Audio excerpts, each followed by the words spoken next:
خواجه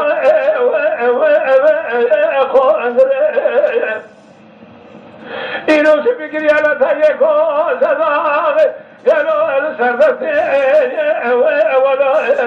اشگری مارخدا به ترامی شانه گلده بلیمه شکرین مکرم کنیا عدد بغده دا خوده کدم برا خوده مرونه کتورا اتسالم الودلگا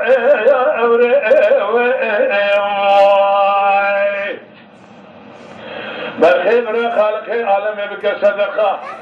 کومه برا ابسمام اصبر کاوه بندا مارخدا بگلو ازخورا دوشت سبرات لي ممي شروج قبض سيار دعاء بكرن زخورا الدرباش من سبر انا جوري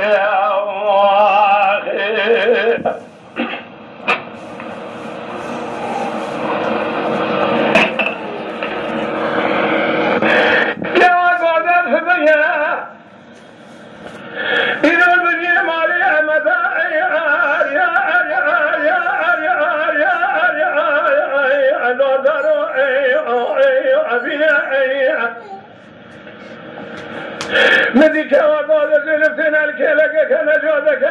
وزلي الوضع أرشنا مدت وخذك المجل الذبي الوضع أرينا المعاشق مال حال تمليت يهلك هذا معاشق التوي بني الشامي أده أشنا برخاد لي هم بس أبصر داب بيقال له مال خرابه هفلي أخذ يا أرينا درو جنان مالی دبی کرو که وقتا گوزب چرنگی بو ازه بمیه کده بندره خوابی کلا بندره آغا مال خرابه پور کزه سبری لو پورنا ارینا خیر اشمردی حفظ لو اشاری از توال بنیا مالا کنکی افحانکو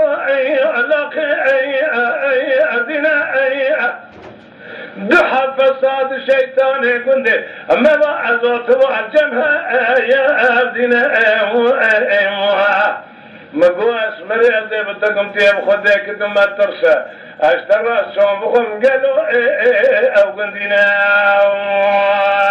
يا خي حرب قند بوار بقى حذاري درد أزلا ألون دينا